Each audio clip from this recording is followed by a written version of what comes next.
makabarog ng complaint karon. Kanang duha ka complaint nga gihimo atong mga nag-file. Sa tupahuyang tong ilang ebidensya, mo nang tabangan ninyo panguhag ebidensya diha. Inana din ang mahitabo aron. Article 3, Section 4 of the 1987 Constitution provides, no law shall be passed abridging the freedom of speech, of expression, or of the press, or the right of the people peaceably to assemble and petition the government for redress of grievances. Maukini ang haligi ug sukaranan nga gibasihan ni ining tulumanon. Straight to the point. Tulumanon sa patas ug labas nga mga balita, interviews, investigative reports, undanon nga mga diskusyon ug di prinsipyo mga komentaryo. Straight to the point. Straight to the point. Straight to the point. Muna karon, balikon ko ang Congress, ang lower house, naningkamot sila mga higalak taman sa magkutob sila mahimo. Nga ilagyod mga kagalaang mapindahon si Sara, dili palandaan sa kinini ang lower house, dili palandaan mahigala sa level sa committee. Kay mao man ay kasagaran sa mga impeachment kaniadto, investigation, unya hantod madaot ang rating sa investigation. Atis madaot na daan, una mo abot dito mahigala sa Senate. Apektado na, no? Di na maglisod ang mga senador pag decide, pag konbikto kay daan naman ang mga tao na kondisyon na ilang hunahuna nga sadaan kining tawhana. Straight to the point. Mo ni tabo panahon ni Irap. Wa pa mga higala pasar ang impeachment mahigala dito sa plenary, gibungkag nila daan dili pa lang sa kinini ang committee level. Dito pa lang daan mahigala sa investigation sa I accuse nga investigation ni Chupisto Gingguna. Nadaot na. Mo tong pag pasal sa impeachment pakagalaan, perti pang babag ni Congressman Dilanggalin at the time, awagid, gibasag yung money billiard laikin. Ang articles of impeachment, numdum mo itong panahon na. Kang Irap to, pero wa na. Kulata na daan si Irap, wa pa mag-abot sa impeachment court.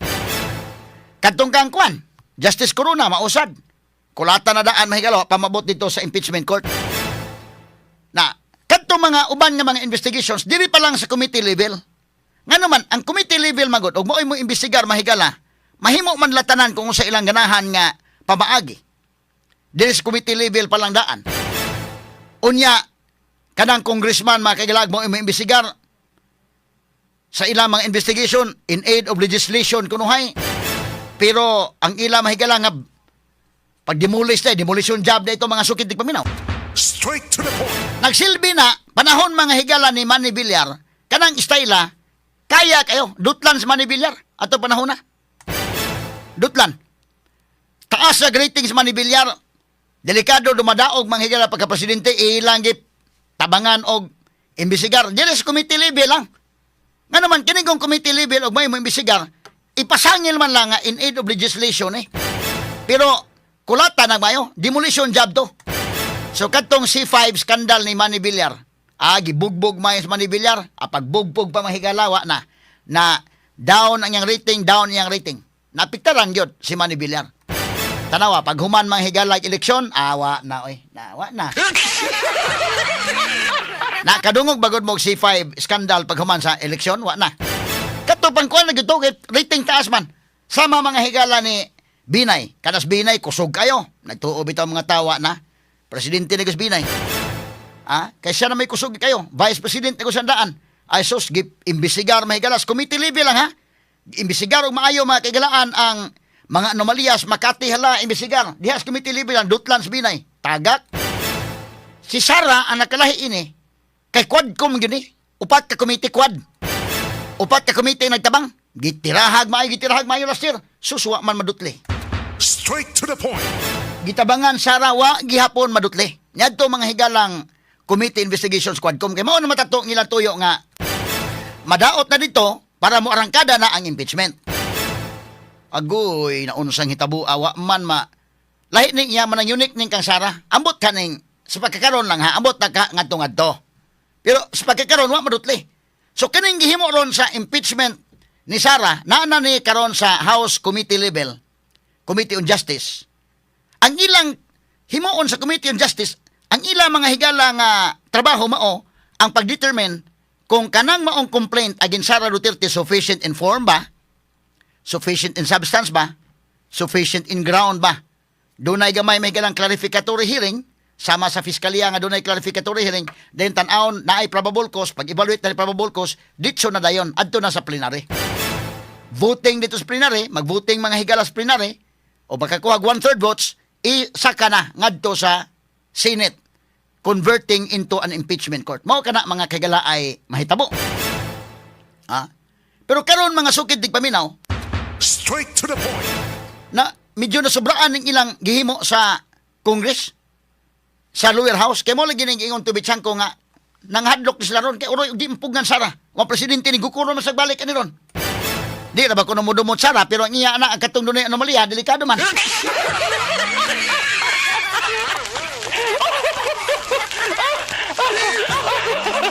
Mo ni karon mga higala nga ila gyud ning gipaning kamutan taman sa ginhawa, nga ila gyud mga kagalaang ma-pin-down. Na karon sa pag-pin-down ani nga medyo lisod man. Hearing sila, hearing. Nadaghan na sila gisubpina. Ang problema ini ron pag subpinas daghan, nidagan Supreme Court si Torion, nidagan Supreme Court hasta si Sara Duterte. Wa pay decision ang Supreme Court. Wa pod makakuha TRO, so madayon gyud karong April 14 ang maong hearing. Pero kay gipag-comment pa man sila sa Supreme Court, no? Pero kini mga higalang maong hearing, mabutang ni mga kagalaan nga medyo one-sided kay wa man mo participate si Sara Duterte ining hearing sa House Committee on Justice. Straight to the point. Nganong wa man mo participate, option ka na ni Sara Duterte o mo participate ba siya o dili. Kay nakahibaw naman siya unsa mga higalay mahitabo nimo diha sa House Committee on Justice, alkansi ka din napita. So adto ka motubag sa proper forum, huwato nimo nga moabot ngadto sa impeachment court, at least patas dito ang treatment. Kay kini gud mahigalay naning naa sa Committee on Justice, matod pa mahigala ni ining Gerbelo Istro o kini iyang tapad ay si Samura man ang tapad, no? Nga og naa diha og mutunga gid si Sara og ang iyang mga abogado, dili po nila tugutan nga maka-cross examine. Straight to the point. So kasabot ka gyud. Kay mura man ning mo-serve man sila as fiscal ba? Murag fiscal ba nag-evaluate sa kaso kung doon na ba'y probable cause or wa ba. So kanang naa sa fiskalya, inig dunay complaint, mahimo ang fiscal tan-aw nga way hinungdan ang complaint, mahimo niya i-dismiss.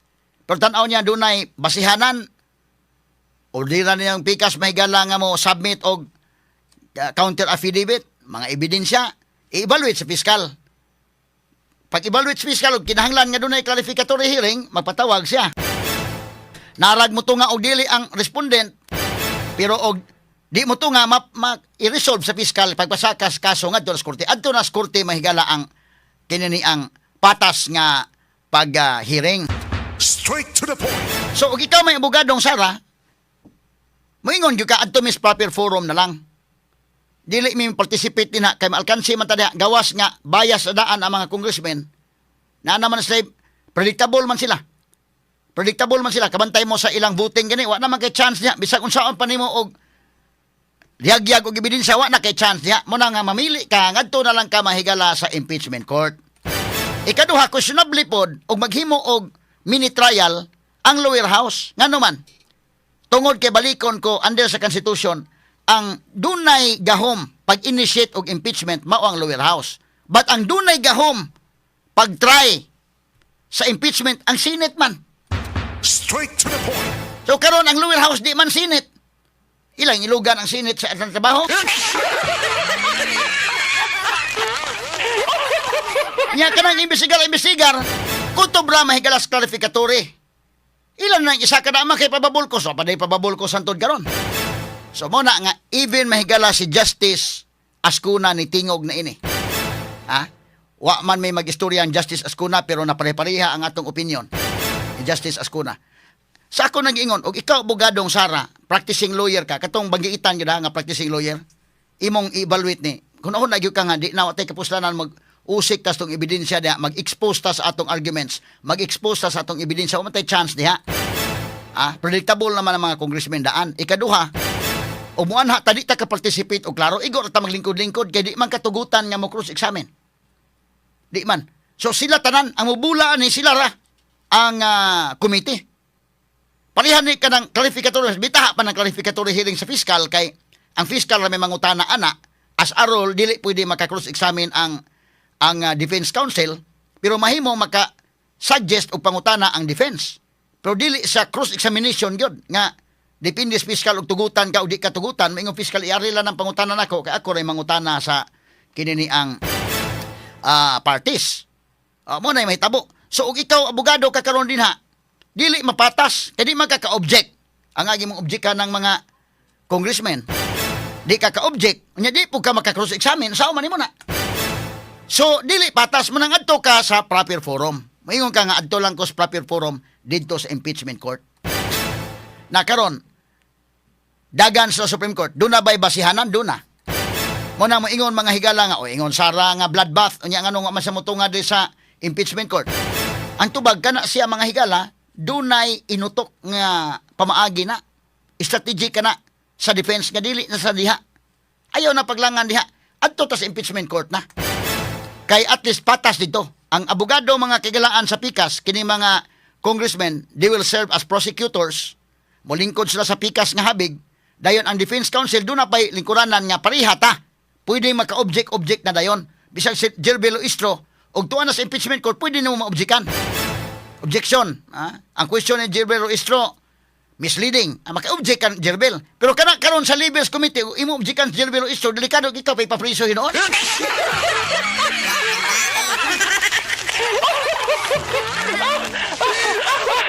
Maingon niya kuan ka, contempt ka hinoon.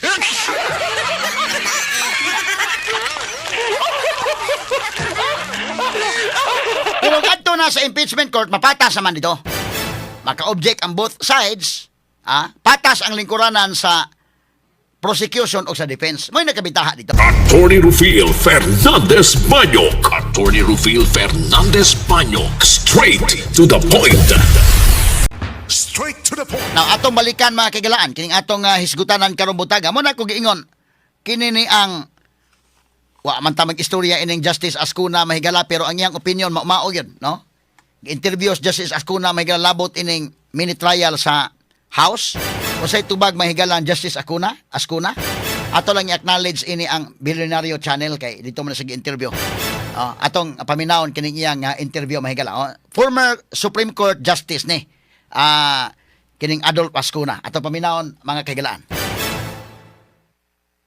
Sige, Nems. Okay na ba, Nems? Okay na. Sige. Alleging that the hearing is already on a fishing expedition. Just to follow up on the subpoenas that were issued, did you see anything wrong with any of the subpoenas issued by the House Justice Committee? Or there's a limit to what they can subpoena. Essentially, they should not try to improve the evidence submitted by the complainants. They should examine what are the evidence submitted by the complainants. If they go beyond that, that's fishing expedition already. So, it's incumbent on the complainants to submit this evidence rather than to use the powers of the Congress to gather evidence that they don't have. So you agree with the defense team that this is almost akin to what is happening is a fishing expedition? I think there is a point there because the evidence that is being sought does not come from the complainants. It is coming from the committee. That should not be the case. Via the issuance of subpoenas. Yeah, All right. I think that is questionable. They were alleging that the hearing is already on a fishing expedition. Okay, ito balikan. Sige, balikan to dong. That were issued. Did you see anything wrong with any of the subpoenas issued by the House Justice Committee? Or there's a limit to what they can subpoena. Essentially, they should not try to improve the evidence submitted by the complainants. They should examine what are the evidence submitted by the complainants. If they go beyond that, that's fishing expedition already. So, it's incumbent on the complainants to submit this evidence rather than to use the powers of the Congress to gather evidence that they don't have. So you agree with the defense team that this is almost akin to what is happening is a fishing expedition? I think there is a point there because the evidence that is being sought does not come from the complainants. It is coming from the committee. Oh, pos, ato explain. Mo na diha. Ang ebidensya nga gikan sa complainants. Anitabo mangod kini mga higalang House Committee on Justice. Remember, as of this time, considering that they are now evaluating the impeachment case against Sara Duterte, ang ila mahila pag-evaluate kung doon na ba'y probable cause. Dili ni sa committee hearing na nga kunuhay in aid of legislation halabisa kung sa ilang buhaton. But sa pagkakaroon, nag-serve ni as House Committee on Justice pag-evaluate sa kasong Sara. Doon na ba'y probable cause o wa?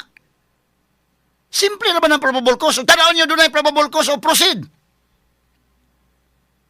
Kaya ng ilang trabaho mga higala, nag-explain ni Justice Ascuna, para makaingon ba mga tao ba, dili dahil kang, na ako'y akong explanation, na ako'y akong opinion, na akong pakita ninyo kang Justice Ascuna para makasabot mo katong uban niya nga aw dili ni kay kwan naka uniform ang atong huna-huna. Mao man gina. Ang ila probable cause. Ang Senate may mo himo na og trial. Sa pagkakaroon ng mag-trial sila diha, nabutang mahigalang fishing expedition kay sila may manguha dito mga ebidensya against si Sara. Gigamit ang power sa Congress, gigamit ang power mahigala sa committee, kay ilang dugangan ang ebidensya sa complainant sa tubawa pa dahil probable cause ang doon. Straight to the point. Dili dahil makastand ang complainant, ang complaint nga duha ka buok. Dili dahil sa kastand, wala probable cause until now. Maunay dakong questionable diharon. Kaya nabutang na mula na mahinog teleserye ni mahigala. Pag hinoon, mo lagi nagiingon nga kini mga congressman na balaka lagi ni pod lagi ron og dili na masipyat sa dili ma-impeach Sara ani delikado man sila. So ila lang buhaton tanan gyud sa ilang mahimo ini kalakihan ron. So mismo mahigala si former Associate Supreme Court Justice Ascuna ni tingog na. Nga ang ilang trabaho pag-evaluate na may complaint. Tanawan nimo ang complaint og naabay ebidensya, naabay probable cause, mo na diha. Dili kay ikaw mo nigamit ka sa power karon sa House Committee on Justice aron nga madugangan ang ebidensya sa complainant sa tuba katud ang ebidensya sa complainant wa pati probable cause so pa dili kay ka-stand ito. Straight to the point. Kay kung maka-stand to proceed na mo. Sa may langanan. So karon ilang gihimo mga higalang gidribble kay wa pa maka-squabble,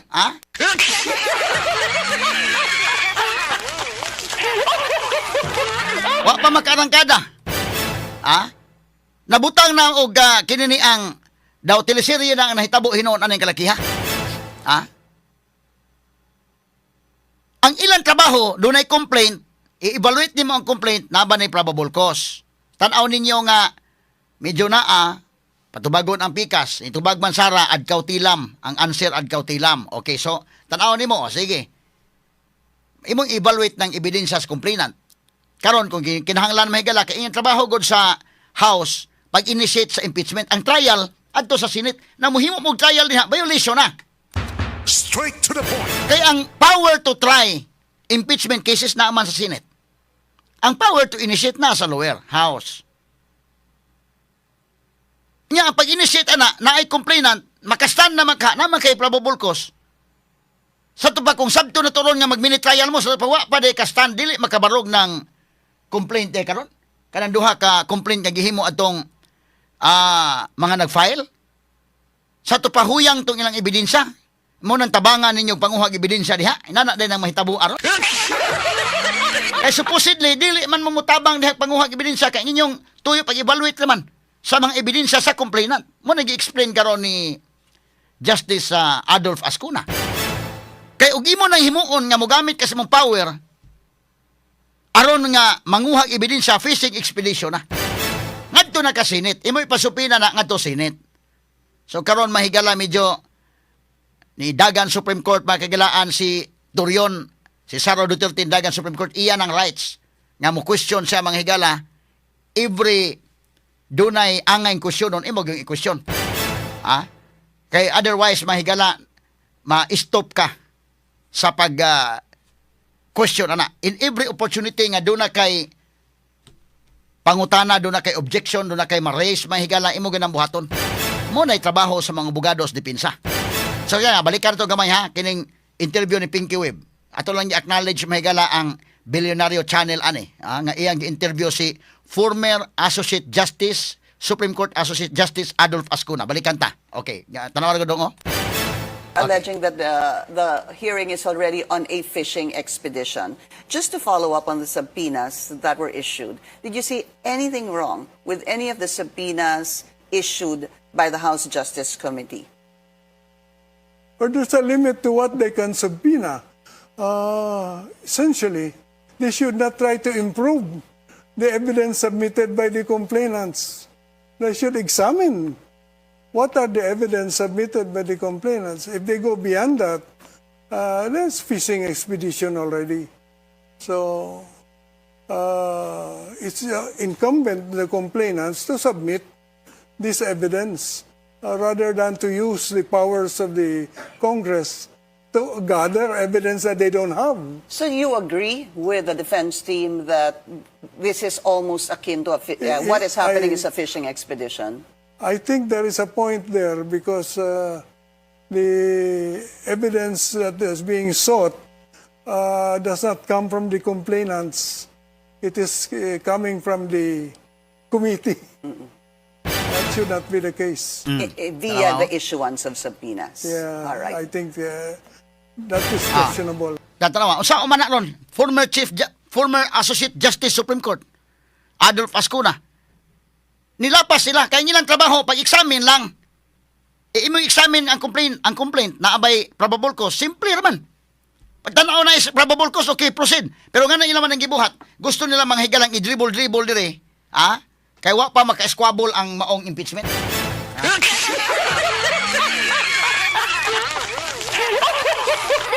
Kuwang pa sa ebidensya.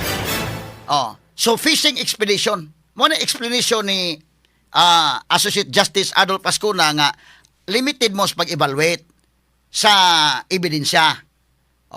Okay, proceed. O dismiss. Wa man kay probable cause. Dili siya manguha mga higala gamiton ang power niya nga pag gamit sa iyang power mga sukit di paminaw sa Legislative Department pagpanguha og ebidensya.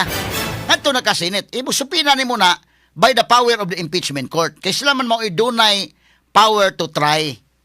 Ang trial mahigala ang mga judges, mao naman ang mga senador.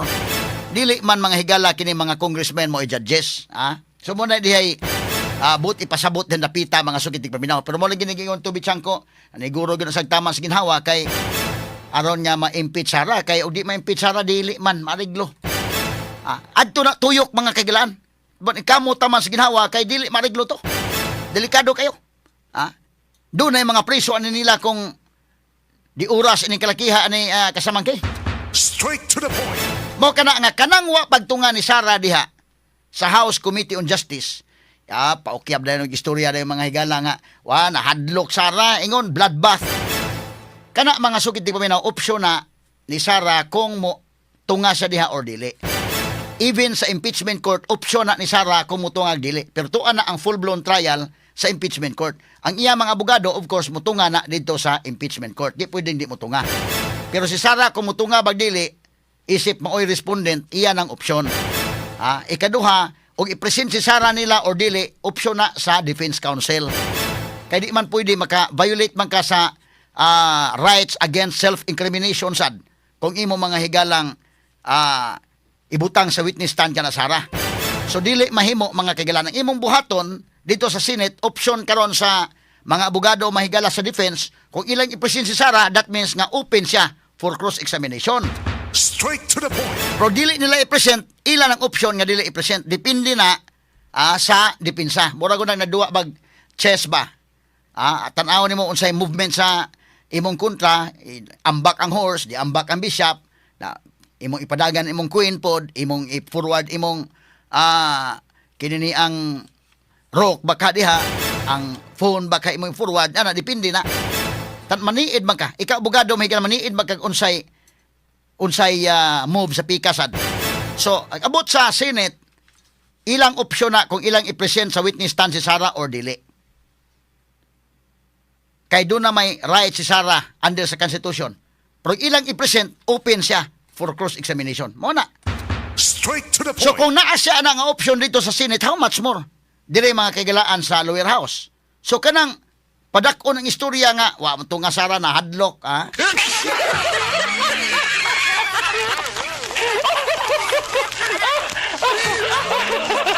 Dili mao. Nganong dili mao? Tungod mga kagalaan kay option kana. Strategy kana sa defense. Inutok mga higala nga pag-evaluate sa defense, dili ta mo usik sa atong resources diha. Dili ta mo usik sa atong ebidensya, dili na to iyagyag ang atong arguments early on. Diha pa lang iyagyag nimo imong ebidensya. Mahibaw na sa tanan. Kasabot ba ka as a lawyer ka mo magkakanus-an nimo iyagyag kanus dili. Pugong sa tanan napita, way kapuslanan atong iyagyag atong ebidensya di na mangyapon na sirado naman mga utok ng mga congressman. Hibaw naman kanadaan. Inigbuting ana. Di naman imo na madabi sa pag-unsaon pa nimong ebidensya, di na mada. Straight to the point.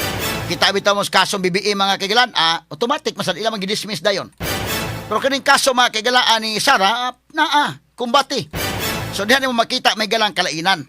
So ikaw abogado, klaro kayo, kasabot ka. Bisag kinsa mga higalang practicing lawyer, trial lawyer. Manggiitan nga trial lawyer, kasabot ka kung ikaw mo hire abogadong Sara o ikaw may naghandot ng kasuha, pareha ang imong move ana. Di ta mag-usik diha og panahon sa House Committee on Justice, dili ta mag-usik og buyangyang sa atong ebidensya og buyangyang sa atong arguments kay ngano sayo pa kayo atong ibuyangyang wa man tay chance na napita.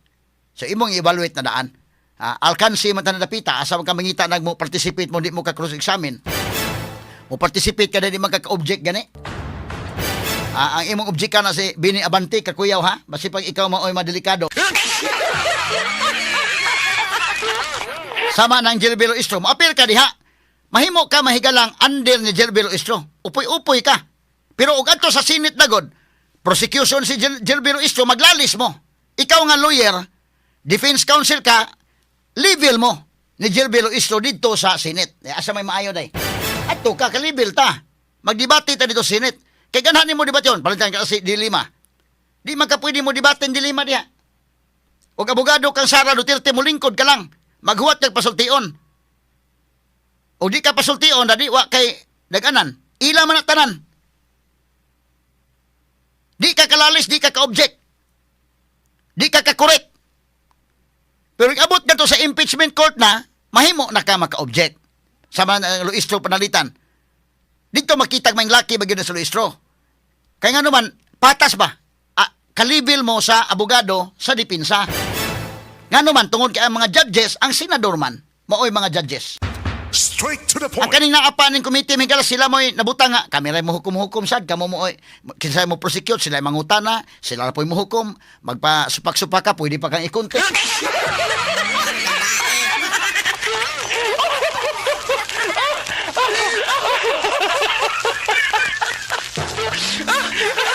Kini ato lang nagagi katawa mahigala mo na nga. Urasag nga lungot-lungot sila nga wa mo tunga Sara ilang butangan mahigalag kuan nga wa nahadlok dili oy.